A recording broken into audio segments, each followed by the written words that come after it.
Gimana kita bisa bertahan? Zaman terus berubah, keadaan berubah, resesi bisa datang. Tapi orang yang bertahan di dalam kebenaran, orang yang hidup mengandalkan Tuhan, mereka tidak akan tergoyahkan. Sebab Tuhan akan menjadi perlindungan bagi setiap saudara dan saya.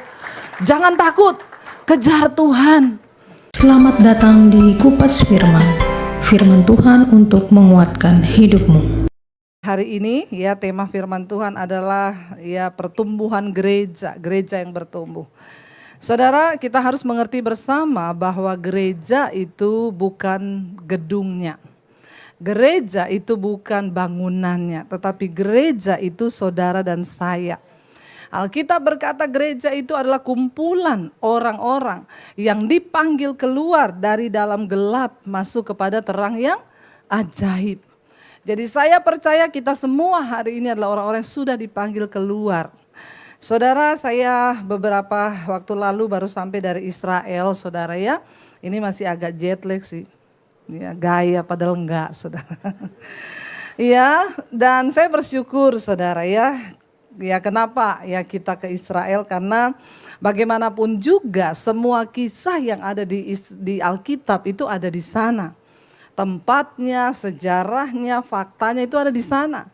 Ya, dan saya bersyukur kemarin kita mengunjungi tempat-tempat yang bersejarah ya. Termasuk apa yang tercatat di dalam Alkitab. Kita tahu bersama awal mula ya gereja itu ada saudara. Ketika Yesus mati, dia bangkit. Dan dia bangkit, dia menampakkan diri kepada murid-murid. Ya, salah satu dia menampakkan diri kepada murid-murid di ya Tiberias, itu di pantai Danau Genesaret.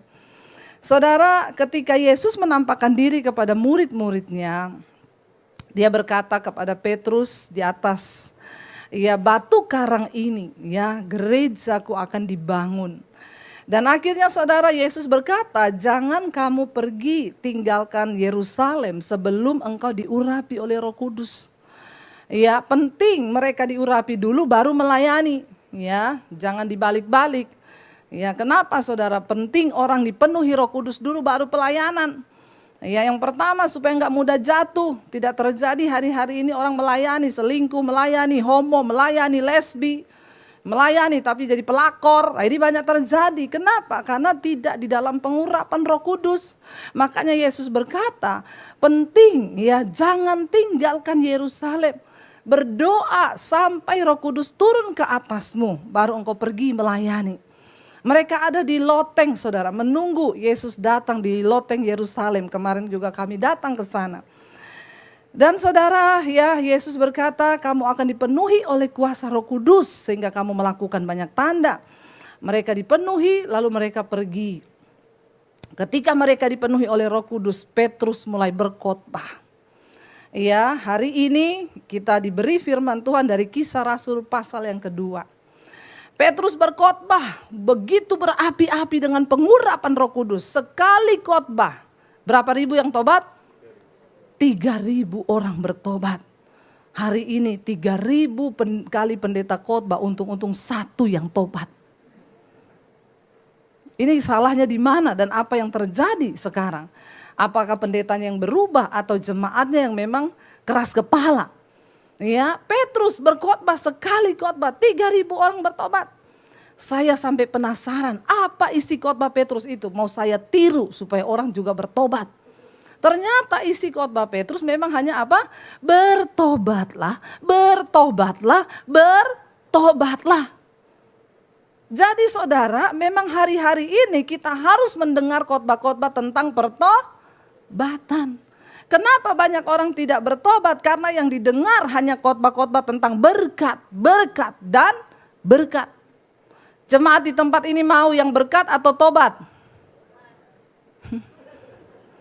Alay lebay. Yang mau dengar khotbah tobat angkat tangan. Yang mau berkat angkat tangan. Banyak juga yang mau berkat-berkat. Ya. Jangan cari berkat. Kejar pertobatan, maka berkat akan mengalir atas hidupmu. Karena kalau engkau cuma cari berkat bisa jadi salah jalan. Ke Gunung Kawi juga bisa jadi kaya. Tapi kalau ikut Yesus bertobat dan diberkati. Karena kita mau menjadi orang yang diberkati, bukan jadi orang kaya tapi Kalau orang kaya belum tentu diberkati. Saudara ngerti maksud saya?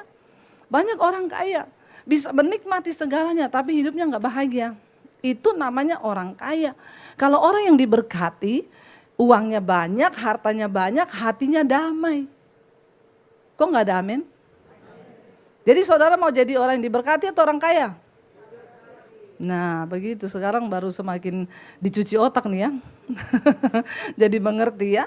Nah kenapa saudara Petrus berkhotbah orang bertobat? Karena isi khotbahnya pertobatan. Bertobat, berilah dirimu dibaptis. Dan akhirnya saudara Alkitab berkata mereka mendengarkan khotbah Petrus itu. Dan kita lihat, sekarang kita masuk Kisah Para Rasul pasal yang kedua, ayat yang kalau saudara di rumah nanti baca ayat di atasnya itu tentang khotbah Petrus ya. Ayat yang ke-41, judul perikopnya cara hidup jemaat yang pertama. Kita belajar dari firman Tuhan supaya kita bertumbuh sebagai gereja Tuhan. Ayat 41 firman Tuhan berkata begini, orang-orang yang menerima perkataannya itu memberi diri dibaptis dan pada hari itu jumlah mereka bertambah kira-kira berapa? 3.000 jiwa. Dan Alkitab berkata mereka yang mendengarkan khotbah Petrus itu memberi diri untuk dibaptis. Kemarin kita melakukan pembaptisan di Sungai Yordan, ya, di tempat di mana Yesus pernah dibaptis. Ada yang bertanya, Bu, karena yang ikut rombongan saya itu 125 orang, nggak semua orang GBI, ada yang HKBP, Katolik, ada yang macam-macam, jemaat DBTV. Lalu mereka tanya, Bu, ya cara baptisan yang benar itu yang mana? Saya berkata yang sesuai firman Tuhan. Kita nggak boleh keluar dari konteks firman, yang sesuai dengan baptisan Yesus. Alkitab berkata hendaklah kamu menjadi satu iman, satu kasih, satu baptisan. Bagaimana Yesus dibaptis? Ketika pertama kali Yesus tampil, dia datang kepada Yohanes dan dia berkata, ya aku mau dibaptis olehmu. Yohanes berkata, untuk melepas kasutmu saja aku tidak layak. Tapi Tuhan berkata itu harus terjadi supaya genaplah apa yang dinubuatkan oleh kitab suci. Saya yakin kenapa Yesus harus dibaptis supaya memberi kita teladan. Yesus dibaptis aja banyak yang gak ikuti teladannya, apalagi kalau enggak, ya itu pasti ada yang dibaptisnya disiram air, sedikit ada yang mungkin baptisannya kayak apa. Nah kekristenan itu artinya meneladani Kristus, makanya Alkitab bilang bertobatlah dan berilah dirimu dibaptis. Jadi yang dibaptis bukan anak kecil, tapi orang yang menyadari, menerima Yesus, bertobat dan memberi diri. Jadi waktu kecil itu bukan baptisan, itu penyerahan. Karena syarat baptisan, bertobatlah, berilah dirimu dibaptis. Harusnya orang-orang yang ada di dalam gereja, ya menyadari akan hal ini, bertobat, berilah dirimu untuk dibaptis. Ya, jadi saudara saya menerangkan kepada jemaat kemarin, ya kita harus meneladani apa yang dikatakan Yesus dan Alkitab berkata Yesus masuk ke dalam air. Ketika Yesus keluar dari air, Roh Allah seperti burung merpati turun ke atasnya. Ya, lalu terdengarlah suara dari sorga yang berkata, inilah anakku yang kukasihi, kepadanya lah aku berkenan. Kenapa Allah berkenan? Karena dia melakukan seperti yang harusnya memang tertulis menggenapi.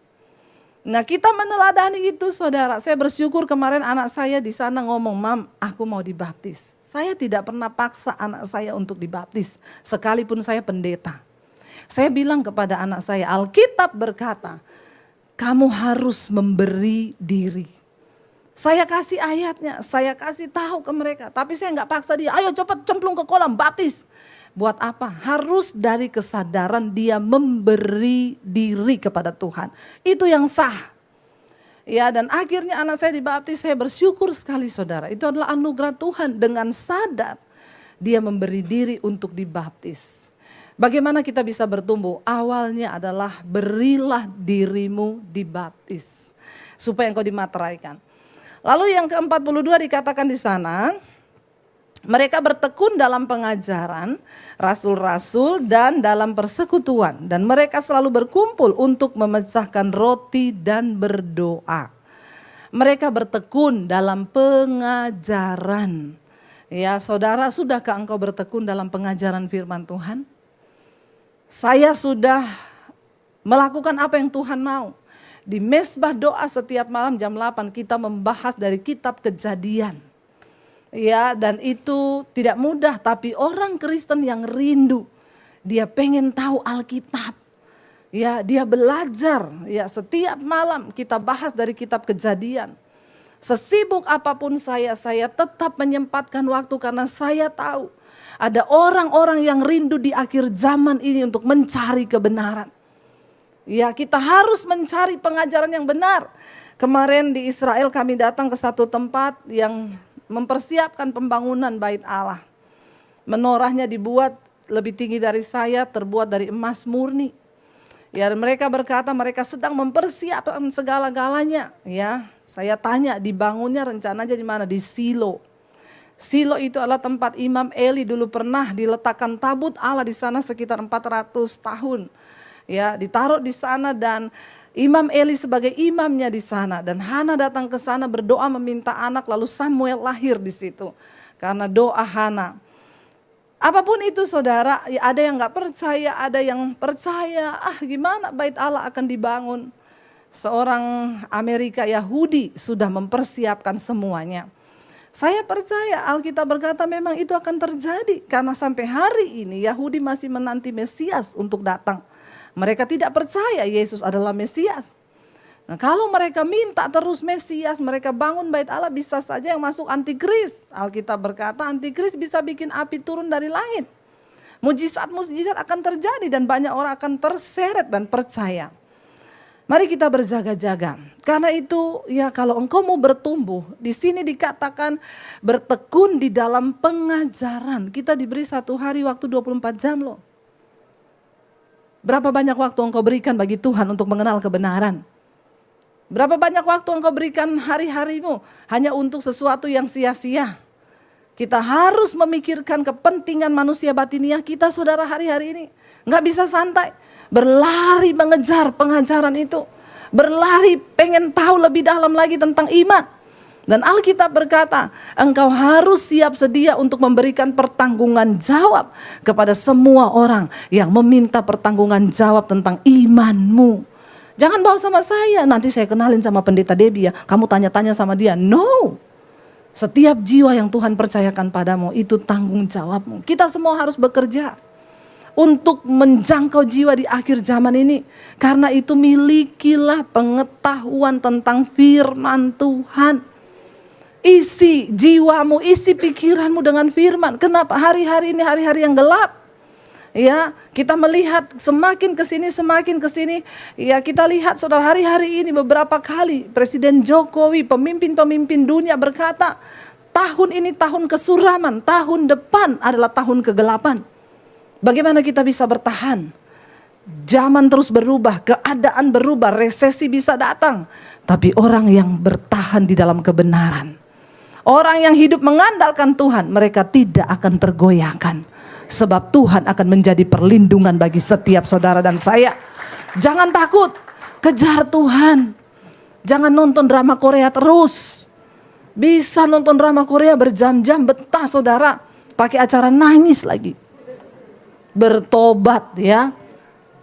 Tapi kalau dengar firman ngantuk saudara. Ya ayo Bapak Ibu, ibu-ibu kalau engkau ingin suami bertobat, engkau dulu buka itu mesbah doa tiap malam. Ajak suamimu ikut. Ya kemarin saya di Israel ada bapak-bapak bersaksi. Saya itu tadinya benci sekali sama Bu Debbie itu. Saya gak suka dengar Bu Debbie itu khotbah. Tapi istri saya tiap malam itu di tempat tidur saya tutup kepala kuping saya sama bantal. Satu kali saya dengar istri saya setel khotbah ibu berkata, kalau kamu mau masuk surga harus hidup kudus. Salah satunya adalah lepas dari ikatan pornografi. Dia kaget, dia bilang karena saya ini hobi Bu. Hobi nonton film pornografi. Nggak usah angkat tangan di sini yang hobi. Di dalam hati saja. Ngomong sama Tuhan.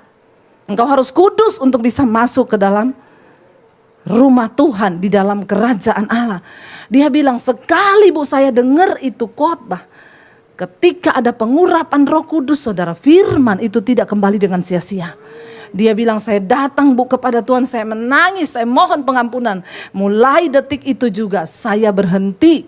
Dia bilang, kalau saya lihat begitu sekarang saya rasa jijik. Wow, itu Tuhan, saudara. Dan hari-hari ini Tuhan sedang mencari hati yang terbuka, yang merindukan pengajaran yang benar untuk diisi, ditabur. Engkau perlu bertumbuh dalam iman hari-hari ini. Dunia sudah semakin tidak menentu. Negara-negara yang kuat bertumbangan satu persatu. Kalau hari ini kita di Indonesia masih santai, masih bisa melihat, masih makan, masih bisa menikmati berkat-berkat, bersyukur. Itu karena masih ada anak-anak Tuhan yang berdoa. Saya percaya pelayanan saya ini adalah pelayanan panggilan Tuhan di akhir zaman. Kita berdoa bagi bangsa. Dulu setiap malam kita berdoa untuk TNI Polri, sampai orang tuh telepon saya, Bu, kenapa sih tiap hari doain TNI Polri?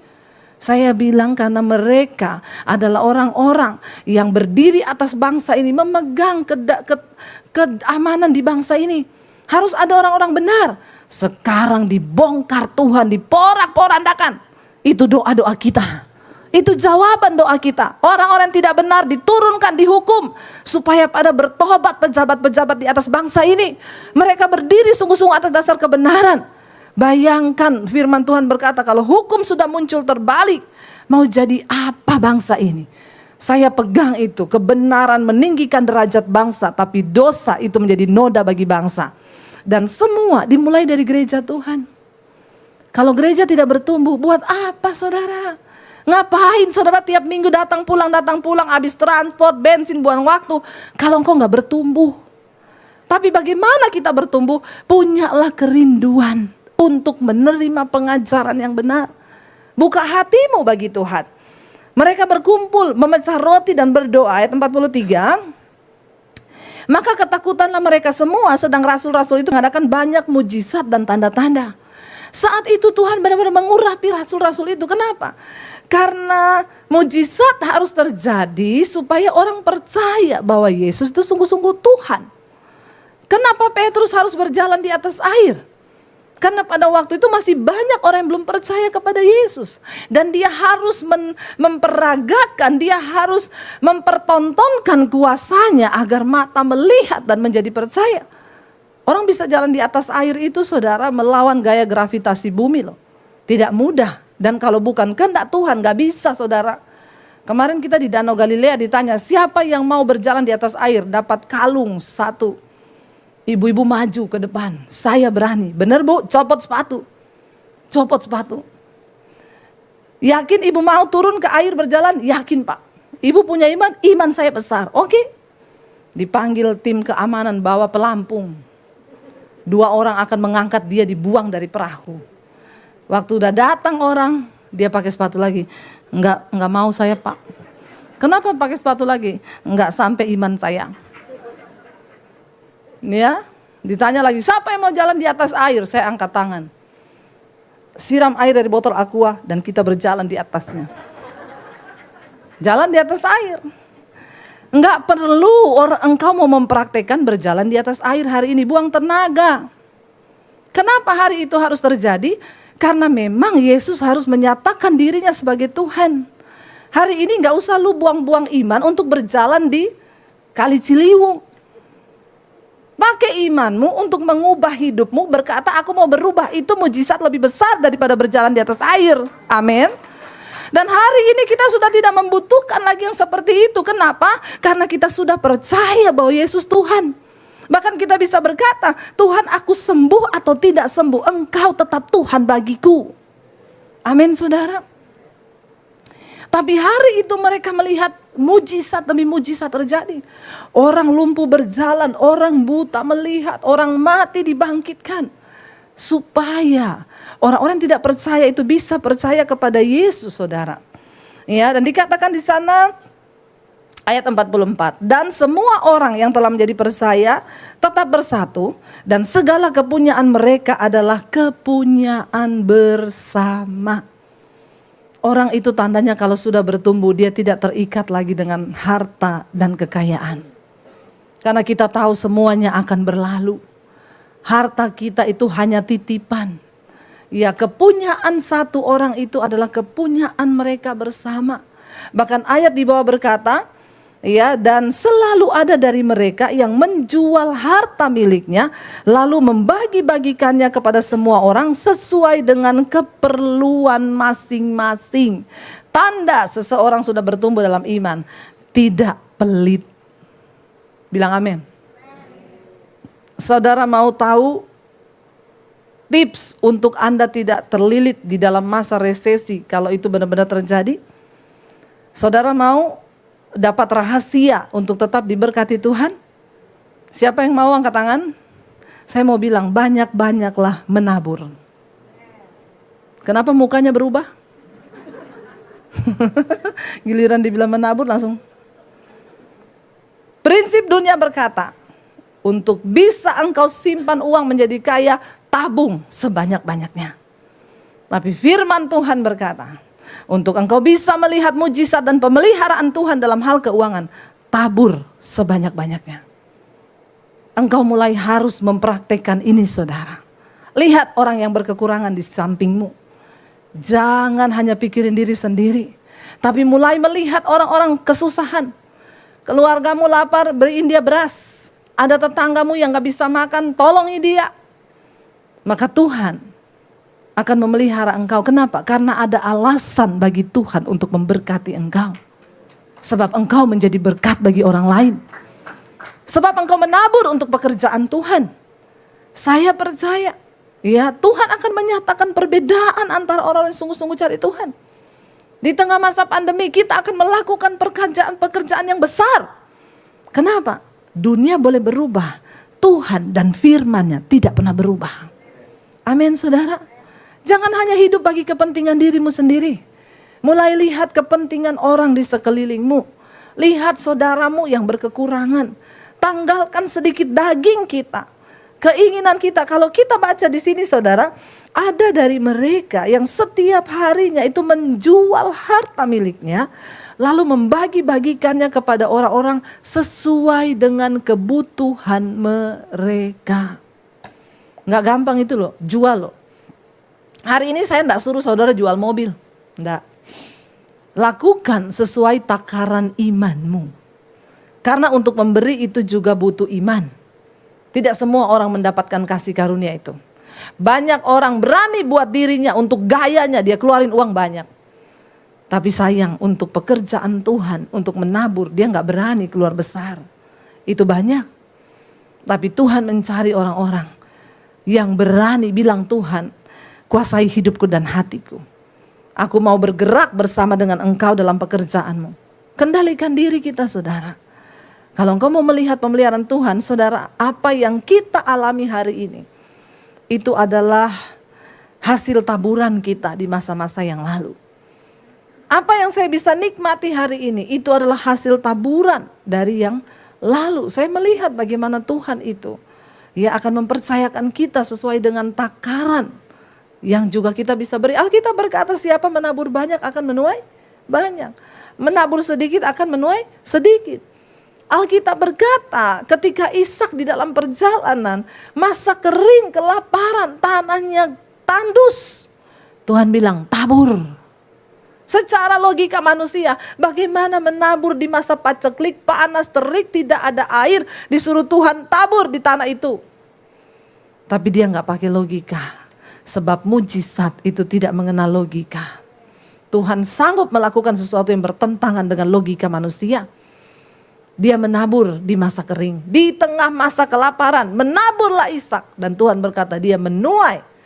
Dan dia menjadi kaya, semakin kaya, bertambah kaya di tengah masa kering. Saya percaya, di tengah masa-masa yang sulit, Tuhan akan pakai hidup kita untuk menjadi berkat bagi banyak orang.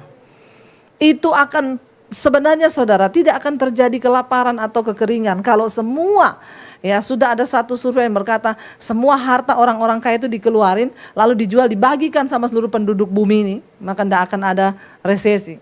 Tapi ya namanya manusia. Mari kita menyadari hari ini saudara, iman kita bertumbuh salah satu tanda adalah dengan kita berani menabur. Berani menabur, maka kita pasti akan menuai. Dan di sini dikatakan saudara, ayat yang ke-46, dengan bertekun dan dengan sehati mereka berkumpul tiap-tiap hari di dalam bait Allah. Mereka memecah-mecahkan roti di rumah masing-masing secara bergilir dan makan bersama-sama dengan gembira dan dengan tulus hati. Orang yang bertumbuh, dia tuh rindu selalu ada di dalam bait Allah. Pada zaman dulu itu nggak ada jam ibadah, jadi orang bisa datang kapan saja ke bait Allah. Kemarin kita juga melihat ya reruntuhan bait Allah. Dan Yesus berkata, satu saat kamu tidak lagi akan berdoa di Yerusalem di bait Allah itu. Dan kamu tidak akan lagi berdoa di atas gunung-gunung seperti bangsa Israel ketika mencari Tuhan.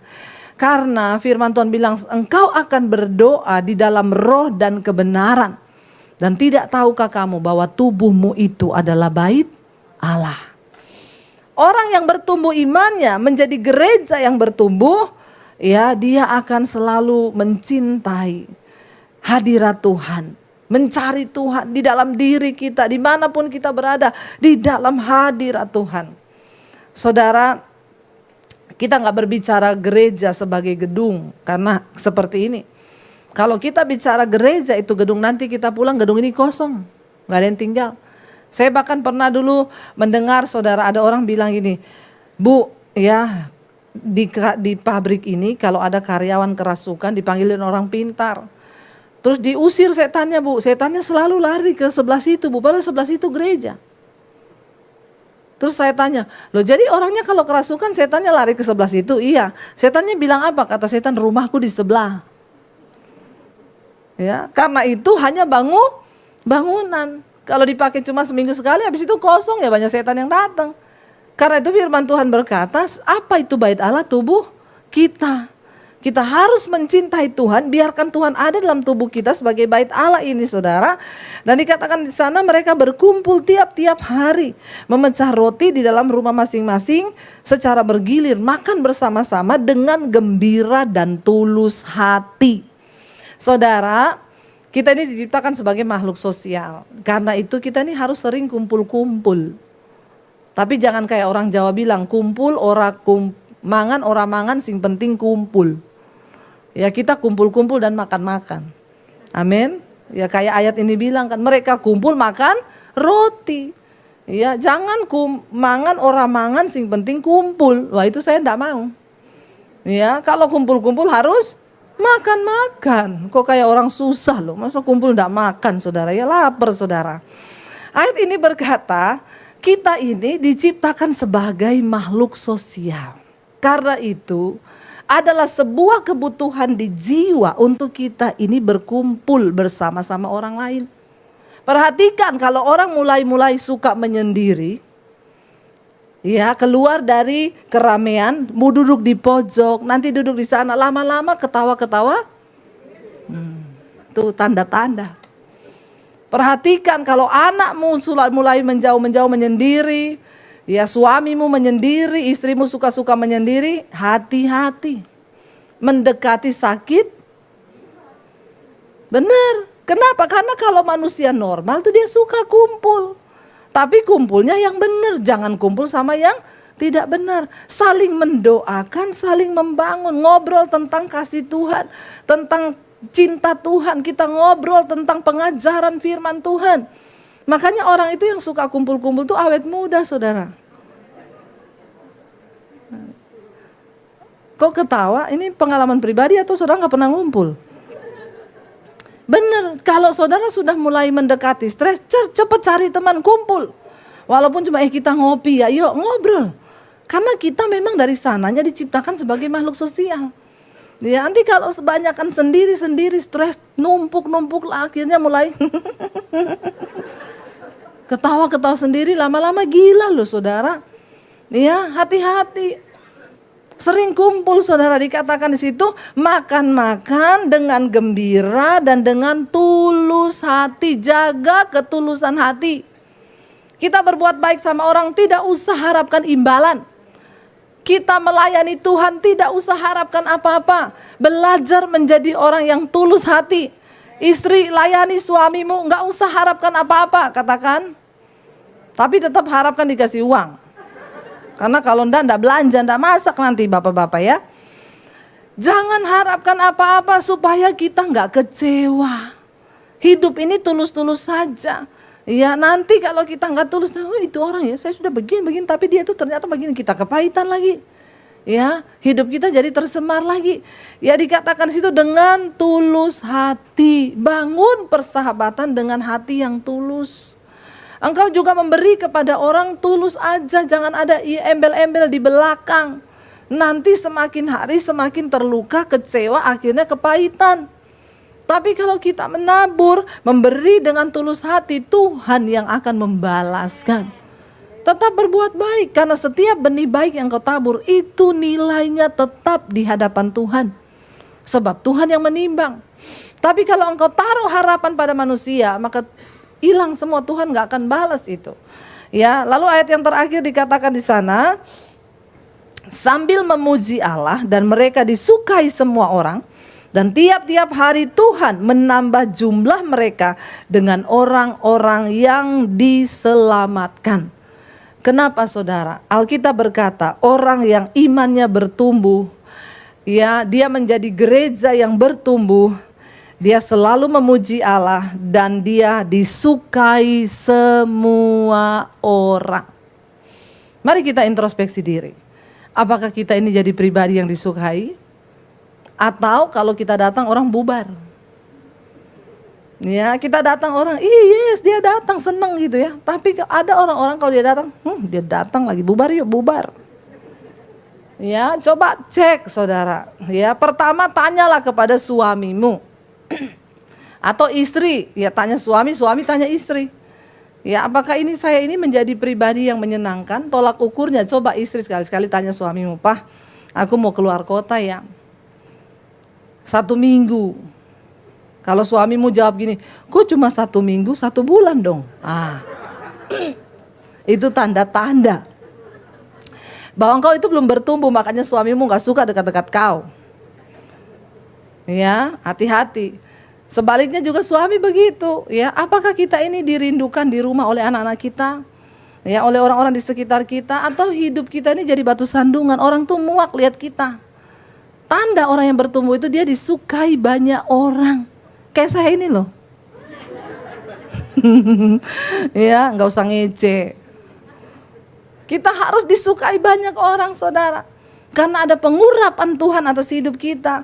Dan karena itu Tuhan tambah jumlah orang yang bertobat. Kenapa? 1 orang bertobat, dia cerita sama temannya yang belum bertobat. Kamu tahu gak? Aku tuh mengenali Yesus. Dahsyat Tuhan itu. Aku diubahkan, tadinya aku merokok. Aku disembuhkan Tuhan. Tadinya aku homo. Saya ketemu dengan orang homo beberapa waktu yang lalu. Dia bersaksi kepada saya. Bu, saya ini tadinya homoseksual. Saya tadinya gak suka khotbah ibu itu, saya lewatin terus. Tapi satu saat di tengah masa pandemi, saya ketakutan Bu, karena saya mengidap ciri-cirinya AIDS. Saya takut mati. Lalu saya periksakan diri dan benar saya reaktif Bu. Saya cari Tuhan, saya dapat khotbah ibu. Saya dijamah Tuhan hari itu, saya nangis Bu. Saya berdoa, Tuhan saya mau bertobat, saya mau tinggalkan. Lalu saudara, Roh Kudus memampukan dia dan dia bertobat. Dia mengasingkan diri dari semua komunitas yang selama ini dia ada, yang membuat dia jatuh dan melakukan hubungan sesama jenis. Lalu akhirnya dia keluar dari sana. Dan puji Tuhan dia doa puasa, ketika dites lagi negatif. Saya bilang Tuhan sudah menunjukkan kasih karunia-Nya kepada kamu loh. Jangan main-main. Dia berkata, iya Bu, saya sekarang mau dipakai Tuhan. Saya mau selamatkan orang-orang yang dari dunia sana, tapi saya tidak mau mencobai Tuhan. Saya gak mau jatuh lagi di tempat yang sama. Karena itu setiap hari Bu, saya ikut mesbah doa, saya ikut mesbah syukur, di mobil, di kantor, saya dengar khotbah ibu. Itu namanya orang niat mau bertobat. Jangan main-main dengan dosa. Ya, pertama ciri orang bertobat itu tinggalkan dosa, serahkan dirimu kepada Tuhan, bertobat.